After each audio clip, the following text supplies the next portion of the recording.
जैसे उस गंगा को पार किया, यहां पर दर्शन करो मेरी माँ। कौशल्या माँ उस किनारे पर जाकर बैठ गई और भरत जी सामने बैठे थे। भरत जी के पांव को उठाकर देखा तो भरत जी के पांव में छाले पड़े थे। भरत के पांव के छालों को देखकर अपनी साड़ी की एक कत्तर को फाड़ा, और नियम है कि जब कोई छाला पड़ता है तो गीला कपड़ा बांधा जाता है, और प्रयाग में उस पट्टी को गीला कर कर भरत जी के पांव में बांध दिया। भरत जी ने उस पट्टी को खोलकर फेंक दिया। कौशल्या मां ने बोला, भरत ये क्या कर दिया तुमने? भरत जी ने जवाब दिया, मां तू मेरे पांव के छालों को तो देख पा रही है, लेकिन जो भरत के दिल पर छाले पड़े हैं उन्हें तू नहीं देख पा रही है। मां भैया के पांव में भी तो छाले पड़े होंगे। मां भाभी घर से कुछ पहन कर नहीं गई थी। मां जिनको जनक जी ने अपनी पलकों पर बिठा कर पाला है, मां आज वो नंगे पांव वन में चल रही होगी। मेरे भैया के कमल के पांव के जैसे फूल हैं, उनके पांव में भी तो छाले पड़े होंगे, उन पर पट्टी कौन बांध रहा होगा? मां तुम मेरे पांव पर पट्टी मत बांध, मैं बहुत बड़ा पापी हूं। अपने आप को बार बार भरत जी पापी बता रहे हैं, अपने आप को बार बार पापी कहा। इसके बाद में भरत जी उठे, कौशल्या मां ने हाथ पकड़ा, सीने से लगाया, और जिस आश्रम में राम जी रुके थे उसी आश्रम में पहुंच गए हैं भरत जी। कौन से आश्रम में? भरद्वाज जी के आश्रम में। जैसे ही भरद्वाज जी के आश्रम में पहुंचे तो भरद्वाज जी द्वार पर खड़े दिखे तो भरत जी चरणों को पकड़ कर लेट गए। 2 घंटे हो गए लेकिन भरद्वाज जी ने भरत जी को नहीं उठाया। क्यों? भरत जी उठ नहीं रहे हैं। भरत जी से मां ने पूछा कि भरत तू उठ क्यों नहीं रहा? भरत ने कहा, मां यदि मैं उठ गया तो मेरा चेहरा गुरु जी के सामने आ जाएगा, और ये पापी मुख मैं इन्हें कैसे दिखाऊंगा? यदि गुरु जी ने एक बार भी पूछ लिया मुझसे कि पहले तो पापी अपने भैया और भाभी को घर से निकलवा दिया और अब उनसे युद्ध लड़ने जा रहा है, अब तू मुंह दिखाने क्यों आया है? कौन से अधिकार से तू अपना ये पापी मुख दिखाना चाहता है राम को? मैं तो कहता हूं कि तू वापस लौट जा। लेकिन यहां पर भरत जी नहीं उठे। भरद्वाज जी ने सोचा कि अब भरत अपने होश में नहीं है। भरत को भगवान ने उठाया, भरत को भरद्वाज जी ने उठाया और सीने से लगाया। देखिएगा यहां पर कथा एक सूत्र देती है मेरी मां कि यदि कोई संकोच के कारण आपसे बात नहीं कर पा रहा है तो हमारा कर्तव्य बनता है कि अपने अभिमान को त्याग कर और उससे अपने आप ही बात कर लेनी चाहिए। यदि आज भरत जी ना उठते और भरद्वाज जी आज भरत जी को ना उठाते तो बताइए आज वो अपनी आंख भरद्वाज जी से कैसे मिला पाते, कैसे उठते हैं? जैसे ही उठे भरद्वाज जी बोले कि भरत मैं तो कहता हूं कि तुम्हारे भैया आज्ञा पाकर वन में आ गए और तुम भी अपने पिता की आज्ञा पाकर तुम राजा बन जाते तो कोई तुम्हें गलत नहीं कहता, लेकिन तुमने पिता की आज्ञा को भी ठुकरा दिया और तुमने राम के चरणों के आगे एक राजपाट को ठुकरा दिया। तुम बहुत बड़े साधु हो, तुमसे बड़ा साधु कोई नहीं हो सकता। लेकिन भरत मैं कहता हूं कि तुम्हारे भैया इस सृष्टि पर सबसे अधिक प्रेम तुमको करते हैं। भरत जी फूट फूट कर रोने लगे। भरत जी ने कहा, गुरुवर आप झूठ बोल रहे हैं, भैया मुझसे प्रेम क्यों करेंगे? मैंने तो उन्हें घर से निकलवाया है। बोले नहीं भरत, जब हम प्रयाग में स्नान कर रहे थे दोनों तो जब उस प्रयाग का जल काले रंग का था, सांवले रंग का था, जैसे ही मैंने हाथ पे जल लिया, राम ने अपनी हथेली पर जल लिया, तो जल लेकर बोले, गुरुवर एक मेरा भाई है, मेरे भाई का रंग बिल्कुल इस जल के जैसा है गुरुवर, बिल्कुल इस जल के जैसा है। आज मुझे मेरा भैया बहुत ही याद आ रहा है। एक संकल्प में नियम होता है, जब हाथ पर जल रखा जाता है तो बोला जाता है, जम्बू दीपे भरत खंडे, जम्बू दीपे भरत खंडे।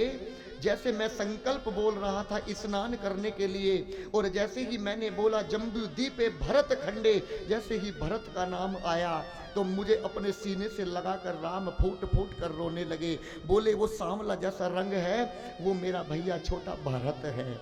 आज मुझे मेरे भरत की बहुत याद आ रही है। गुरुवर मैं जानता हूँ मेरे भैया मुझसे बहुत प्रेम करते हैं। आपको मैं बताऊं गुरुवर, जब हम छोटे छोटे थे तो जब हम खेलने के लिए बाहर जाया करते थे गुरुजी, तो मेरे भैया लक्ष्मण को अपने पक्ष में रखते थे, अपने पाले में रखकर खिलाते थे और मुझे विरोधी के पाले में छोड़ देते थे। मैं कहता था भैया तुम मुझे अपने पास क्यों नहीं खिलाते, मुझे सामने विरोधी की टीम में क्यों भेज देते हो भैया।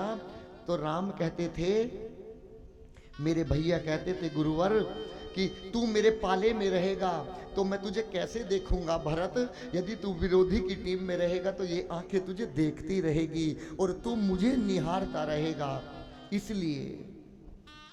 और मेरे भैया गुरुवर जानबूझकर खेल हार जाया करते थे, जीता जिताया खेल हार जाया करते थे और कहते थे, हारे हूं खेल जितावे हूं मोही, हारे हूं खेल जितावे हूं मोही। जानबूझकर उस खेल को हार जाया करते थे और पूरी अयोध्या में गोल गोल घूम कर कहते थे, अरे मेरा भरत भी बड़ा हो गया, मेरा भरत भी बड़ा हो गया। आज भरत ने राम को हरा दिया, आज मेरा भरत बड़ा हो गया। पूरी अयोध्या में शोर मचा मचा कर कहते थे मेरे भैया।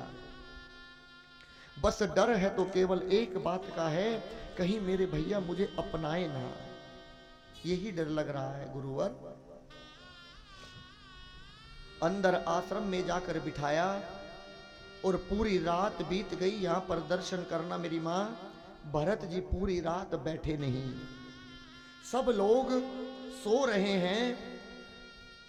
देखिएगा एक पक्षी होता है जिसका नाम होता है चकवा और चकई, आप उन दोनों को पिंजरे में बंद कर दो, पूरी रात उन पर कैमरा लगाकर छोड़ दो, पूरी रात बीत जाएगी लेकिन एक दूसरे का मुख नहीं देखेंगे। उसी प्रकार आज ये जो आश्रम था ये भरत जी के लिए क्या बन गया, ये पिंजरा बन गया। और इसकी जो सुख सुविधाएं थी वो क्या बन गई, चकवा बन गई। और ये जो भरत हैं ये चकवा बन गए और इसकी सुख सुविधाएं चक्की बन गई, चकवी बन गई। भरत जी ने आश्रम की सुख सुविधाओं की तरफ को एक बार भी नहीं देखा। जो सो रहे थे उनसे जाकर बोले, कहीं आप इस ऐश्वर्य आराम में मेरे भैया को मत भूल जाना, सुबह भैया को ढूंढने चलना है, भैया से मिलने चलना है। जैसे ही चले प्रातः हुई, सुबह हुई, गुरु जी के पास आए और गुरु जी के पास आकर चरणों को पकड़कर बोले, लखन राम सिया पंथ कहानी, पूछत सकहि कहत मृदुबानी। लखन राम सिया पंथ कहानी, पूछत सकहि कहत मृदुबानी। जड़ चेतन मग जीव घनेरे, जे चित है प्रभु जिन प्रभु हेरे।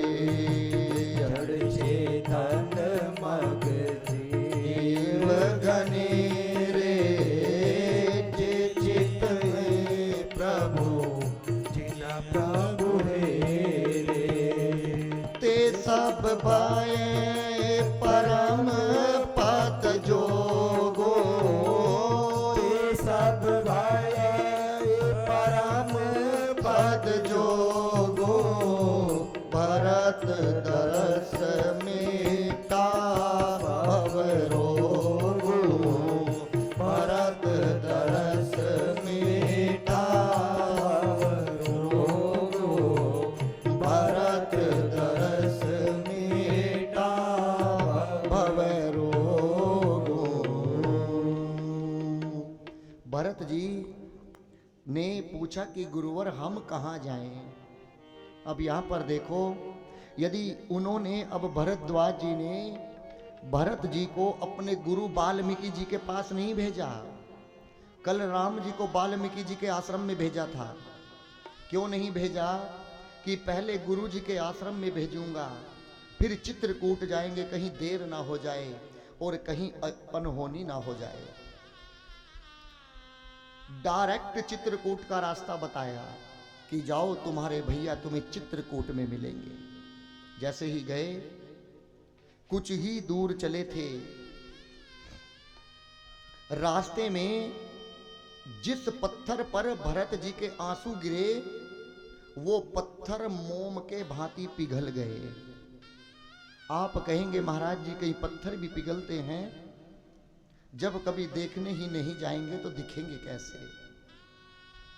चित्रकूट में एक स्थान है जिसका नाम है कामदगिरी। कामदगिरी में जहां पर भगवान ने अपनी कुटिया बनाई थी, जिसमें भगवान रहते थे, आज भी वो कुटिया वहां पर बनी है। और उसी कुटिया के अंदर वो पत्थर आज भी सजा कर रख रखे हैं। जिस प्रकार एक पानी में एक कंकर को डाल दो या पत्थर को डाल दो तो क्या होगा? छेद हो जाएगा ना, एक निशान पड़ जाता है। उसी प्रकार उन पत्थर में आंसुओं से गड्ढे बने हुए हैं। पत्थर बारीक बारीक रेत बनकर फूक गया था पत्थर। किससे? भरत जी के आंसू से। इतना प्रेम, इतनी आग थी उन आंसुओं में अपने भाई के प्रति। जैसे गए, भरत जी थोड़े से आगे बढ़े। जैसे कल मैंने राम जी की आपको कथा सुनाई थी कि राम जी चले थे, तो राम जी को रास्ते में एक पर्वत नजर आया। उस पर्वत का नाम है राम शयन। क्या नाम है? राम शयन। शयन माने सोना। उस पर्वत के नीचे एक गुफा है और उस गुफा में एक संत रहते हैं जिनकी आयु हजारों वर्ष है। जैसे ही उन संत को पता चला, ऋषि को पता चला कि इसी मार्ग से राम जी आ रहे हैं, तो क्या हुआ मेरी माँ? उस संत ने अपनी झोली फैलाकर आज उस पर्वत से भीख मांगने लगे। कहा कि आज मैं जितना भी आज तक मैंने जप किया, तप किया, यज्ञ किया, पुण्य किया, दान किया, जितनी भी मेरे पास में सत्कर्म की पूंजी है, मैं आज उसके बदले में तुमसे कुछ मांगना चाहता हूं। पर्वतराज बोले, मांगो, क्या मांगना है? ऋषि ने क्या मांगा कि आप बहुत कठोर हैं, आप बहुत नुकीले हैं, मैं तो कहता हूं कि आप एक रात के लिए मोम के बन जाओ। क्यों? क्योंकि राम और सीता मैया और लक्ष्मण जी आ रहे हैं, वो बहुत थक गए होंगे और यदि वो ऐसे ही तुम्हारे ऊपर लेटेंगे तो आप चुभने का डर है। यदि तुम मोम के बन जाओगे तो भगवान विश्राम कर सकते हैं। और वो पूरा का पूरा पर्वत मेरी माँ मोम का बन गया। उस मोम के पर्वत के ऊपर जाकर भगवान सोए। कहोगे महाराज जी ऐसा नहीं हो सकता, आज भी जाकर देखकर आ सकते हो। उस पर्वत के ऊपर एक आकृति बनी हुई है भगवान की, एक धनुष बाण की आकृति बनी है और मेरी माँ का भी आकृति बनी हुई है, लेकिन मेरी माँ का सिर की आकृति नहीं बनी हुई है। क्यों? क्योंकि भगवान के हाथ की ऐसे आकृति बनी है। भगवान ने मेरी माँ किशोरी मैया का सर अपने हाथ पर रखकर तकिया बना लिया था। आज भी वो आकृति बनी है। जैसे ही राम जी उस पर्वत से उतर कर नीचे गए थे, वो पूरा का पूरा पर्वत फिर पत्थर का बन गया। वो आकृति लोग आज भी देखने जाते हैं, दर्शन करने जाते हैं भगवान की आकृति का। उसी दिन से उस पर्वत का नाम पड़ गया था राम शयन पर्वत, यानी राम जी एक रात उस पर सोए थे। अब जैसे ही भरत जी आगे चले तो भरत जी को देखकर इंद्र घबरा गए। देवताओं के राजा इंद्र घबरा गए, पहुंचे अपने गुरु के पास। किसके पास? गुरु बृहस्पति के पास। गुरु बृहस्पति से जाकर बोले, गुरुवर आप भरत का मिलाप राम से मत होने दो। यदि इन दोनों में भेंट हो गई तो भरत जी की बात को राम ने आज तक नहीं गिराया है। और यदि भरत ने यह कह दिया कि भैया तुम वापस अयोध्या चलो, तो यदि राम जी अयोध्या में आ गए तो फिर राम को कौन मारेगा? कौन मारेगा राम को? रावण को कौन मारेगा? इसीलिए रावण को भी मरना आवश्यक है। तुम राम की और भरत की कभी मिलनी मत होने देना। गुरु जी ने कहा, इंद्र तुम राम के प्रति अपराध करोगे तो राम तुम्हें क्षमा कर सकते हैं, राम तुम्हें क्षमा कर देंगे। लेकिन यदि तुम राम के भक्त के प्रति अपराध करोगे तो राम जी तुम्हें जीवित नहीं छोड़ेंगे, तुम्हें मार देंगे।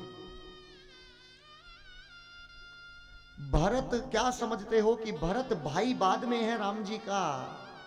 राम जी का भरत भक्त पहले है, इसलिए राम जी के भक्त के प्रति कोई अपराध मत कर देना। तुम क्या सोचते हो केवल भरत ही राम से मिलना चाहते हैं? नहीं, राम भी भरत से मिलना चाहते हैं। ये पूरी दुनिया किसको जपती है? पूरी दुनिया राम को जपती है। लेकिन भरत, पूरी दुनिया राम को जपती है, लेकिन राम जी किसको जपते हैं? राम जी भरत को जपते हैं।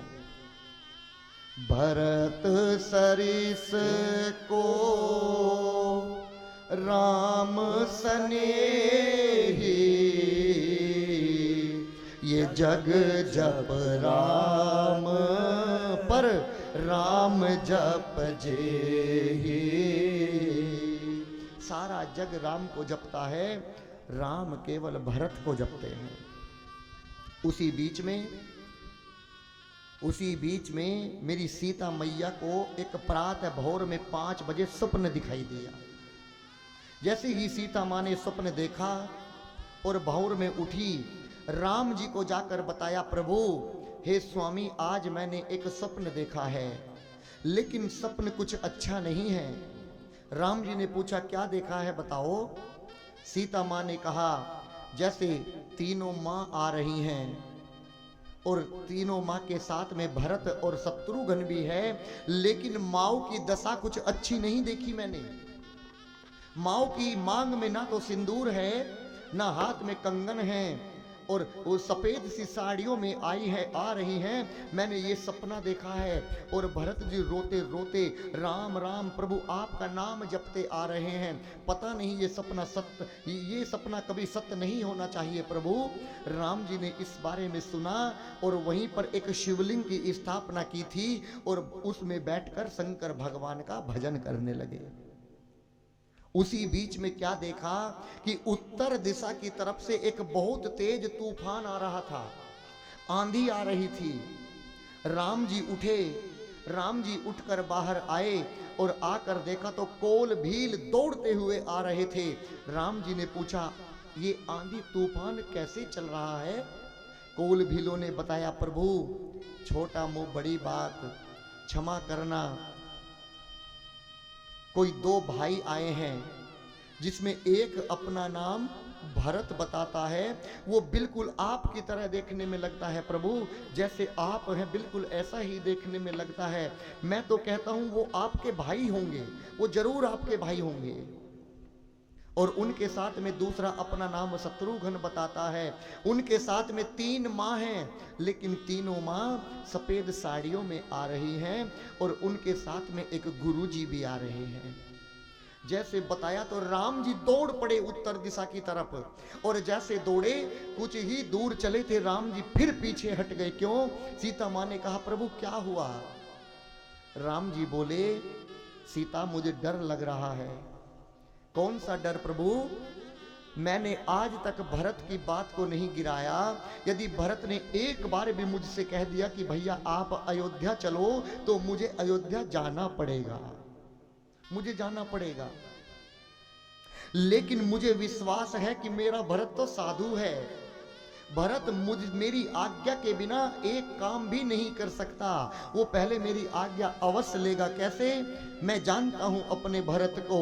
भरत कहे मोह सब साधु सयाने, भरत कहे मोह साधु सयाने। मेरा भरत तो साधु है। देखिएगा, अयोध्या के लोगों ने साधु कहा, गुरु जी ने साधु कहा, सब लोग साधु कह रहे हैं। प्रयागराज ने भरत जी को साधु कहा, और अब राम जी भी भरत को साधु बता रहे हैं। सब लोग भरत जी को साधु बता रहे हैं। देखिएगा, उसी बीच में जैसे लक्ष्मण जी को पता चला कि भरत आ रहा है, लक्ष्मण जी पर्वत के ऊपर चढ़ गए और धनुष और बाण तान कर खड़े हो गए। बोले, इसने मेरे भैया को वन में भेजा और अब पूरी सेना को लेकर आ रहा है हमसे युद्ध लड़ने। मैं जिंदा नहीं छोड़ूंगा, भरत को मार दूंगा मैं। लक्ष्मण जी को क्रोध आया। राम जी ने लक्ष्मण जी के हाथ से धनुष और बाण लिया, नीचे रखा और बोले, लक्ष्मी, मछली बिना जल के जीवित रह सकती है, सांप के मुख से मणि को छीन लो, सांप जीवित रह सकते हैं, सूर्य के गोले को अंधेरा ही निगल जाए ये भी संभव है, एक सुमेरु पर्वत को छोटा सा मच्छर लेकर उड़ जाए ये भी संभव है, लेकिन भरत राम के प्रति अपराध करे ये कदापि संभव नहीं है। लक्ष्मण, ऐसा कदापि नहीं हो सकता। तुम देख लेना, वो युद्ध लड़ने नहीं, वो हमसे मिलने आ रहा है। लक्ष्मण जी का क्रोध शांत कराया और उसी बीच में अब केवल भरत जी राम जी की कुटिया से बस इतनी दूर है जैसे ये सामने का दरवाजा, 100 मीटर दूर है बस। लेकिन भरत जी रुक गए और माँ के चरणों को पकड़कर बोले, माँ, अब मैं भैया के पास नहीं जाना चाहता, अब मैं अयोध्या वापिस जाना चाहता हूँ। माँ ने कहा, अब तक तो कह रहा था भैया से मिलना है, भैया से मिलना है, अब भैया तेरे सामने बैठे हैं तो क्यों नहीं मिलता? बोले, माँ, इसलिए नहीं मिल रहा हूं कि मैंने अपने भैया को बहुत पैदल चला लिया है। यदि मुझे देखकर मेरे भैया फिर आगे दौड़ने लगे कि पापी भरत फिर आ गया, फिर कुछ ना कुछ अनर्थ होने वाला है, मैं आगे बढ़ता हूं और मेरे भैया को पीड़ा होगी, कष्ट होगी, इसलिए पापी मुख में भैया को नहीं दिखाना चाहता, इसलिए वापिस जाना चाहता हूं। जैसे ही कहा, माँ के चरणों को पकड़कर बोले, माँ, जब जब जब याद पड़े रघुराई, जब जब याद पड़े रघुराई, प्राण निकलना चाहे रे माई, प्राण निकलना चाहे रे माई, जब जब याद पड़े रघुराई, जब जब याद पड़े रघुराई। भरत जी क्या कह रहे हैं कौशल्या माँ से, माँ, कैसे होंगे भैया मेरे तपती धरा और जलती धूप में, हो कैसे होंगे भैया मेरे तपती धरा और जलती धूप में, हो कंकरीली राहें नंगे पाँव भाभी होंगी किस रूप में, हो कंकरीली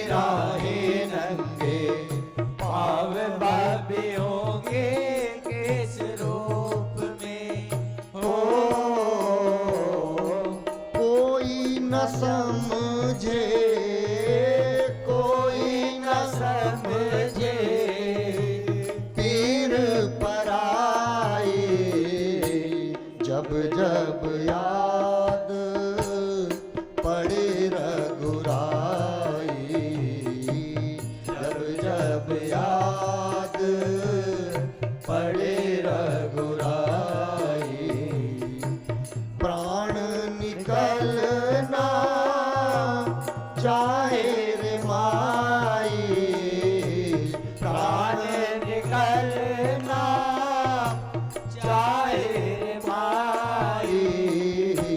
जब जब याद पड़े रघुराई, जब जब याद पड़े रघुराई।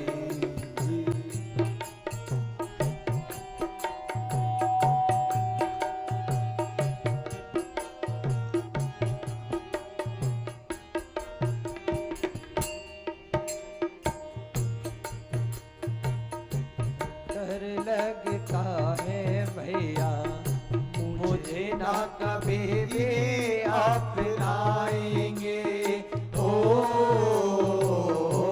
डर लगता है भैया मुझे ना कभी भी अपनाएंगे। हो अपने हृदय का शीशा कैसे हम निकाल कर दिखाएंगे। हो अपने हृदय का शीशा कैसे हम निकाल कर दिखाएंगे। ओ कैसे सहेंगे, कैसे सहेंगे ये लंबी जुदाई। जब जब याद पड़े रघुराई, जब जब याद पड़े रघुराई, प्राण निकलना चाहे रे माई। प्राण निकलना चाहे रे माई। जब जब याद पड़े रघुराई, जब जब याद पड़े रघुराई। कैसे होंगे भैया मेरे तपती धरा और जलती धूप में। हो कंकरीली राहें नंगे पाँव भाभी होंगी किस रूप में। ओ कोई न जाने, कोई न समझे पीर पराई। जब जब याद पड़े रघुराई। भगवान का दर्शन करने नहीं जा रहे हैं भरत, तभी निषाद राजगुहु उन्हीं के साथ थे और सुमंत जी भी उनके साथ थे। सुमंत जी ने हाथ पकड़ा और हाथ पकड़कर खींच कर ले गए कहां? जिस कुटिया में प्रभु राम जी बैठे थे, जिस कुटिया में राम जी बैठे थे उसी कुटिया में लेकर पहुंच गए। यदि किसी डंडे को बीच में ऐसे खड़ा कर दिया जाए तो कोई बता सकता है कि वो किधर गिरेगा? जिस प्रकार डंडे को नहीं बता सकते वो किधर गिरेगा, उसी प्रकार भरत जी जाकर द्वार पर खड़े हैं और भरत जी ऊपर हाथ कर कर बोले, पाही नाथ कहूं पाही गोसाई, भूतल परे लकुट के नाई। पाहीनाथ प्रभु पाहीनाथ। और ये पाहीनाथ पाहीनाथ कहकर भरत जी उल्टे मुख जमीन पर गिर पड़े। उसी बीच में यहां पर दर्शन करना, राम जी लक्ष्मण जी से कुछ प्रश्न पूछ रहे थे। जैसे ही लक्ष्मण जी ने आवाज सुनी कि भरत भैया आए हैं और जमीन पर गिर पड़े, तो कहना चाहते थे कि भरत भैया आए हैं, तो अपने प्रश्नों का उत्तर जल्दी जल्दी देने लगे। कैसे? चढ़ी चंग जनु खैच खिलारू, जिस प्रकार खिलाड़ी बच्चा पतंग उड़ाने के बाद यदि बारिश आ जाए तो जल्दी जल्दी खींचता है ना, उसी प्रकार राम जी के प्रश्नों का जल्दी जल्दी उत्तर देने लगे। और जैसे ही उत्तर दिया, मैं आपसे एक प्रश्न पूछता हूं, चींटी देखे हैं ना? चींटी कितनी बड़ी होती है? चींटी कितनी बड़ी? यदि कोई इस हिंदुस्तान में तो क्या पूरे संसार में कोई ऐसा कारीगर हो, ऐसा तुम्हारी दृष्टि में कोई सुनार हो, तो हमें भी बता देना मेरी मां, जो उसके पांव की पाजेब बना दे, चींटी के पांव की। और पाजेब बनाना तो बहुत दूर की बात, उस पाजेब में 10-20 घुंघरू भी लगा दे, और वही चींटी रानी उस पाजेब को पहनकर इठला इठला कर चले, तो उस चींटी के पांव की पाजेब के घुंघरू की आवाज भी मेरे प्रभु राम साकेत में बैठकर सुन लेते हैं। तो बताइए, आज भरत जी पाहीनाथ कहकर जमीन पर गिर पड़े, तो क्या राम जी को, क्या भरत जी की आवाज नहीं सुनाई पड़ी? लेकिन भरत जी जानबूझकर राम जी उठना नहीं चाह रहे हैं। क्यों? क्योंकि जो लक्ष्मण अभी भरत को मारने जा रहा था, जब तक मुझे लक्ष्मण नहीं कहेगा भैया द्वार पर भैया हैं, जाकर देखेगा भरत भैया आए हैं, जब तक ये राम उठने वाला नहीं है। और जैसे ही अपने प्रश्नों के उत्तर दिए लक्ष्मण जी ने, तो हाथ जोड़कर बोले, भैया भरत प्रणाम करत रघुनाथा। भैया भरत भैया प्रणाम कर रहे हैं और बाहर गिर गए हैं।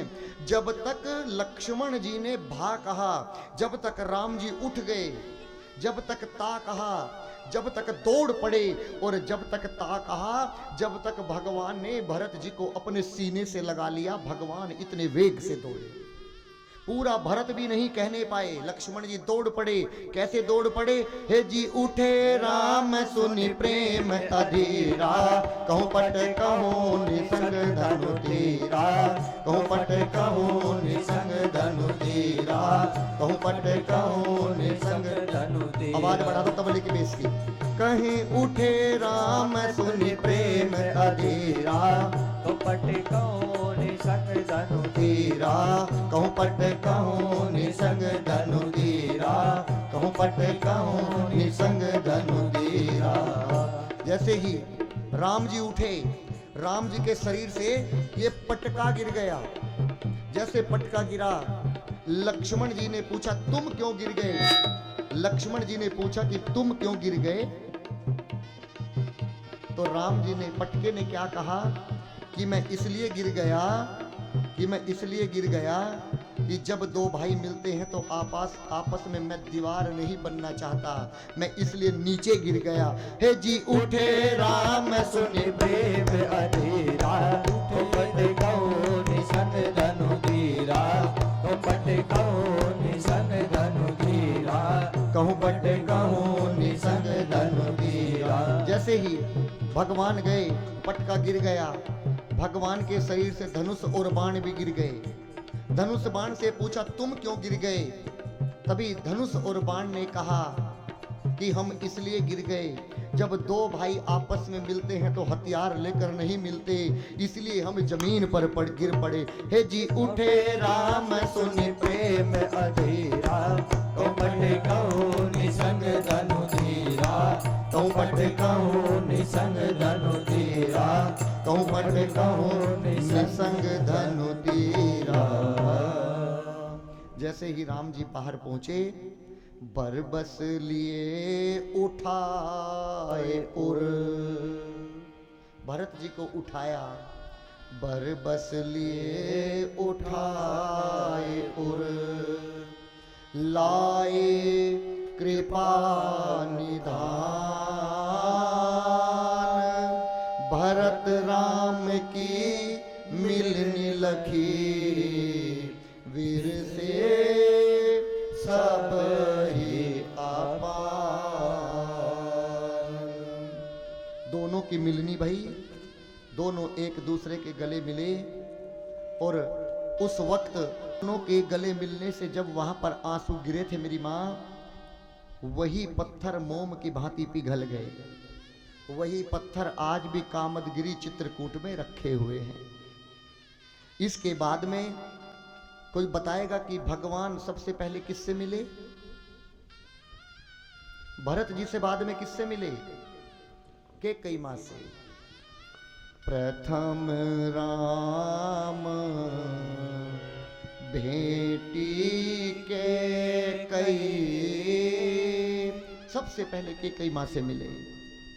यदि आज के युग का कोई बच्चा होता, यदि ताई या चाची या कोई भी एक बार कहना तो दूर डांट भी देती, तो क्या वो उससे मिलता? कदापि नहीं मिलता,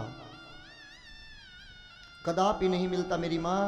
लेकिन भगवान को देखिएगा, भगवान पहले कौशल्या मां से नहीं, भगवान पहले कैकेयी मां से जाकर मिले। कैकेयी मां को अपने गले से लगाया।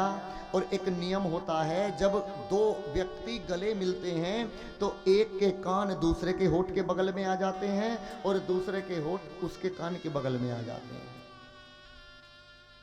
कैकेयी मां ने कहा राम, मां ने कहा तू कैसी है मां? राम जी ने कहा तू कैसी है मां? कैकेयी मां बोली राम, जब से तू वन में आया है अब मुझे भरत मां नहीं कहता। मां कहना तो बहुत दूर, अब वो मेरी तरफ को देखता भी नहीं है। भगवान बोले मां, ये पूरा संसार तेरा त्याग कर सकता है, ये पूरा संसार तेरा त्याग कर सकता है, लेकिन ये तेरा बेटा राम तेरा कदापि त्याग नहीं कर सकता, ये सदैव तेरा रहेगा मां।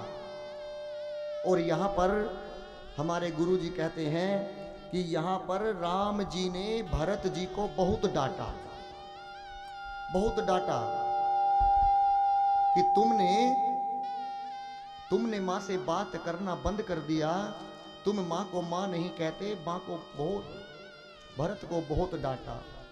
और डांटने के बाद अब राम जी कहते हैं कि भरत, मैंने तुमसे चित्रकूट के तट पर बैठकर कहा था कि दोष देही वो जन नहीं वो जड़ है कौन, जो गुरु जो पितु साधु सभा नहीं केरी, जिसने कभी माता की, पिता की और गुरु की कभी सेवा नहीं की होगी, वही कैकेयी मां को दोष देगा। तुम कैकेयी मां को दोष मत दो। काहू न को सुख दुख कर दाता, निज करत कर्म भोग सब भ्राता। कोई किसी को सुख दुख नहीं देता, सबके द्वारा किए गए कर्म ही उसे सुख देते हैं और किए गए बुरे कर्म ही उसे दुख देते हैं। मेरी मां ने मुझे वन में नहीं भेजा। यहां पर बहुत डांटा और राम जी ने कहा, मां बाप से बढ़कर जग में कोई दूजा नहीं खजाना, जिसने तुझे जन्म दिया है दिल उसका नहीं दुखाना। माँ बाप से बढ़कर जग में कोई दूजा नहीं खजाना, जिसने तुझे जन्म दिया है दिल उसका नहीं दुखाना। जिसने तुझे जन्म दिया है दिल उसका नहीं दुखाना।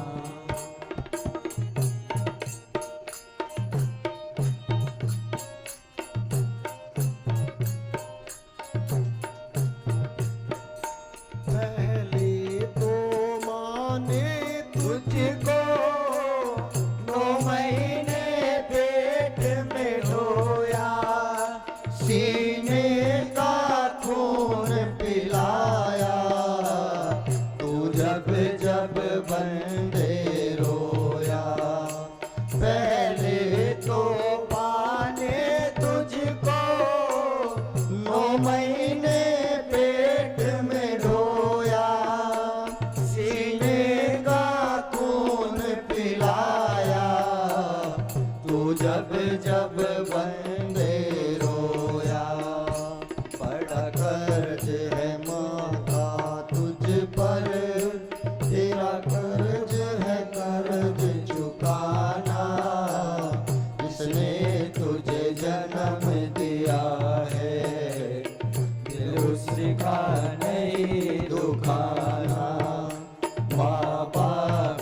उससे बढ़कर जग में कोई दूजा नहीं खजाना, जिसने तुझे जन्म दिया है दिल उसका नहीं दुखाना।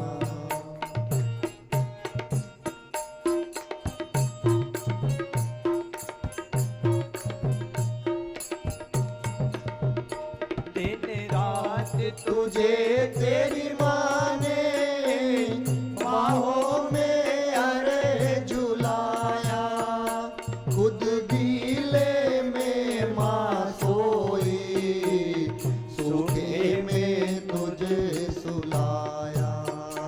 दिन रात तुझे तेरी माँ ने बाहों में अरे झुलाया, खुद गीले में माँ सोई, सूखे में तुझे सुलाया।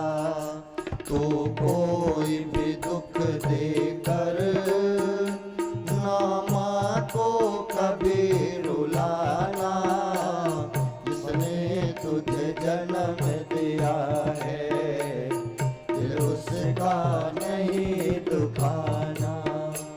माँ बाप से बढ़कर जग में कोई दूजा नहीं खजाना, जिसने तुझे जन्म दिया है दिल उसका नहीं दुखाना।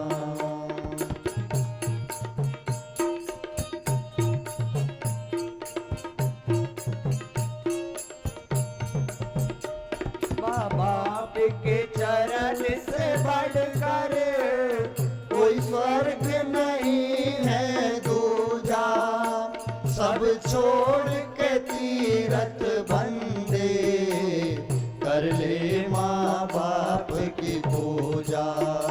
माँ बाप के चरणों से बढ़कर कोई स्वर्ग नहीं है दूजा, सब छोड़ के तीरथ बंदे कर ले माँ बाप की पूजा। इस जन्म कर्म से तुझको कर है मुक्ति को पाना, जिसने तुझे जन्म दिया है दिल उसका नहीं दुखाना। माँ बाप से बढ़कर जग में कोई दूजा नहीं खजाना, जिसने तुझे जन्म दिया है दिल उसका नहीं दुखाना। और इसके